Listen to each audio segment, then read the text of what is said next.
সংস্কারগুলি যখন শুরু হয় প্রত্যেকটা রাজনৈতিক দলকে ওখানে ডাকা হয়েছিল, বিএনপি সহ সবাই এটাতে প্রায়গুলিতে ঐক্যমত হয়েছিল, কয়েকটাতে ডিসেন্ট দিয়েছিল। এখানে পরোয়ার সাহেব বলে গেছেন বিএনপির অনেক নেতা মাঠে যখন গেল তারা কি বলল, হ্যাঁ ভোটে ভোট দেবেন। এই সংস্কারের কারণটা কি ছিল? আমাদের যে ছেলেরা শহীদ হলো, সমগ্র দেশ আন্দোলন করলো কিসের জন্য? এই সংস্কারের জন্য, বৈষম্য দূর করার জন্য। এই বৈষম্য এবং সংস্কারগুলি করলে কি, বৈষম্য দূর করলে, সংস্কারগুলি করলে কি হয়? একটা দেশ একটা সিস্টেমের মধ্যে চলে আসে। দেশ কিন্তু ব্যক্তি চালায় না, একটা সিস্টেমের মধ্যে পড়ে গেলে সিস্টেমটাই দেশ চালায়। এখন আমরা কিন্তু সিস্টেমে যাইতে চাচ্ছি না। আমরা জানি এটা ভুল, কিন্তু সেটা আমরা গ্রহণ করতে চাচ্ছি না।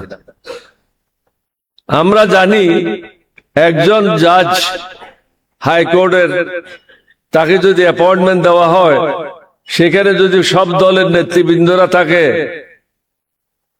প্রশ্ন জিজ্ঞাসা করে, তিনি যদি দলীয় লোক না হয়, তার বিরুদ্ধে যদি কোনো অভিযোগ না থাকে, নিশ্চয়ই তিনি জনগণের জন্য কাজ করবেন।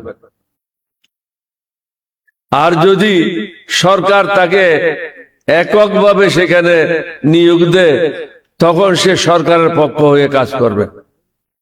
একইভাবে দুদকে যান, পাবলিক সার্ভিস কমিশনে যান, প্রত্যেকটা জায়গায় যান। আমরা কি চাচ্ছি? আমরা তো এটা চাচ্ছি না যে আমাদেরকে 10 জন মন্ত্রী দেন, 20টা গাড়ি দেন, 50টা প্লেন দেন। এটা তো আমরা চাচ্ছি না। যে জিনিসটা ভুল আমরা করে চলেছি বিগত 50 বছর 52 বছর যাবত, এই ভুল থেকে আমরা বেরিয়ে দেশটাকে একটা সুন্দর পথে পরিচালিত করতে চাচ্ছি। 70% লোক অংশগ্রহণ করেছে, 30% লোক অংশগ্রহণ করে নাই। আপনি এটা না কি করে করবেন? সংবিধানের দোহাই দিলে তো হবে না। 1971 সালে আমরা যখন বিদ্রোহ করি, সেটা কি সংবিধান মেনে করেছিলাম? পরবর্তী পর্যায়ে অনেকগুলি কাজ হয়েছে। আমি প্রত্যেকটা সংগ্রামের সাথে লিপ্ত ছিলাম, নেতৃত্বে ছিলাম। এরশাদের পতন যেদিন হলো, সর্বশেষ মিছিলটা আমিই করেছিলাম, 144 দ্বারা ভঙ্গ করেছিলাম। এটা কি আইন মেনে করেছিলাম? সংবিধান মেনে করেছিলাম? সংবিধান কার জন্য? মানুষের উপকারের জন্য, মানুষকে কষ্ট দেওয়ার জন্য না। আমরা তো এমন কিছু চাচ্ছি না যেটা প্রধানমন্ত্রীর ক্ষমতা কমে যাবে, স্বরাষ্ট্রমন্ত্রীর ক্ষমতা কমে যাবে, বা কোনো এমপির ক্ষমতা কমে যাবে। এখানে মুশকিল আছে। মুশকিল হলো এই নির্বাচনটা হয়েছে রিজওয়ানা মার্কার নির্বাচন,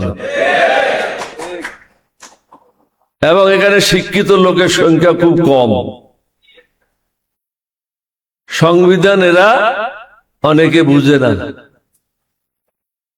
সুতরাং 2-1 জনে যেটা বলে সবাই মাথা নাড়ে। এটা হঠাৎ আমার খেয়াল বললো, পাকিস্তানে ছিলাম 50 বছর, 12 বছর। অনেক এমপি ইলেক্টেড হয়ে আসতো, লেখাপড়া জানতো না। অনেকে হুক্কা নিয়েও পার্লামেন্টে ঢুকতো। তো একজনে বললো যে ভাই তুমি তো ঘুমাচ্ছ। বলতো আমি ঘুমাচ্ছি, যখন হাত তুলতে বলো একটু ধাক্কা দিও, আমি হাত তুলে নেব। এখন এরকম হাত তোলার পার্লামেন্ট হয়ে গেছে। প্রধানমন্ত্রীকে চিন্তা করতে হবে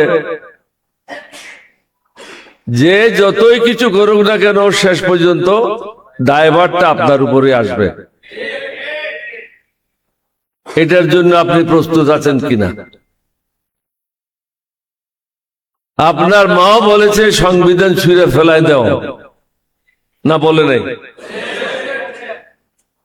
আপনার যে মহাসচিব আছে তিনিও বলেছেন, আপনার দলের অনেকেই বলেছেন। কেন বলেছেন? এখানে অনেকগুলি বৈষম্য রয়েছে। এই বৈষম্য দূর করলে আপনি নির্বিঘ্নে আপনার কর্মকাণ্ডগুলি চালাতে পারবেন। কিন্তু এখানে ক্ষতিগ্রস্ত হবে কিছু দুর্নীতিবাজ কর্মকর্তা কর্মচারী, যারা আপনাদেরকে করতে দিচ্ছে না। এখন যদি আপনি এটা না করেন তাহলে কি হবে, এফেক্টটা কি হবে?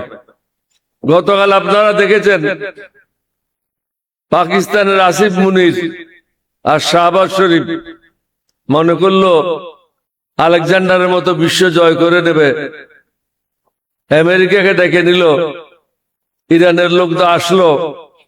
আসলে এটা তারা আমেরিকার একটা পলিসি ছিল যে তারা হেরে যাচ্ছিল, 10-12 দিন সময় নিল আবার রিগ্রুপিং করার জন্য, প্রস্তুতি গ্রহণ করার জন্য। ইরানও মনে করলো মন্দ কি, আমরা আমাদের জিনিসগুলি গুছিয়ে নিই। এটার এফেক্টটা কি হবে? It is a third world war একটা সূচনা। এটার যে সুদূর এটা আমাদের উপর এফেক্ট হবে। এখন আপনারা, আমি সাধারণ জিনিসের কথা বলি, মুরগির দাম 100 টাকা বৃদ্ধি পেয়েছে, যেটা কক, রেড কক বলে, ওটা 100 টাকা বৃদ্ধি পেয়েছে কেজি প্রতি। প্রত্যেকটা সবজির দাম বৃদ্ধি পেয়েছে, দ্রব্য মূল্যের দাম বৃদ্ধি পেয়েছে, মানুষের আয় তো বৃদ্ধি পায় নাই। 5-6 কিলোমিটার লম্বা একটা পেট্রোল পাম্পের সামনে দাঁড়ায় থাকতে হয়। যে লোকটা আগে মোটরসাইকেল দিয়ে জীবিকা নির্বাহ করত, সে এখন 2 বা 3টা ট্রিপের বেশি মারতে পারে না, বাকি সময় তাকে পেট্রোল পাম্পের সামনে দাঁড়ায় থাকতে হয়। সুতরাং ইকোনমিক ইম্প্যাক্টটা কি হবে এই জিনিসটা আপনাকে বুঝতে হবে। এখানে পরোয়ার সাহেব বলে গেছেন গত 1.5 মাসে 51,000 কোটি টাকা ব্যাংকের থেকে ঋণ নিয়েছেন। তাহলে পুরো বছর হলে কত হাজার লক্ষ কোটি টাকা হবে? এছাড়াও এটা তো হলো ইকোনমিক সাইডটা, বাইরে যে অশান্তিটা হবে এটা কিভাবে সামাল দেবেন? জনগণের মধ্যে অশান্তিটা সৃষ্টি যে হবে দ্রব্য মূল্যের কারণে, এটা সামাল দেওয়া সম্ভব হবে না। তারপরে আমরা তো বসে থাকবো না। আমরা কি বসে থাকবো? আঙ্গুল চুষবো? আমরা রাস্তায় নামবো। তাহলে কোনটা ঠেকাবেন? দ্রব্য মূল্য ঠেকাবেন, নিজের আসন ঠেকাবেন, না 11 দলীয় ঐক্য জোটকে থামাবেন? 11 দলীয় ঐক্য জোটকে ধাপে ধাপে রাস্তায় নামতে হবে, এটার বিকল্প নাই। সোজা আঙ্গুলে গিয়ে উঠবে না। আপনাদের সবাইকে ধন্যবাদ। বাংলাদেশ জিন্দাবাদ। আসসালামু আলাইকুম।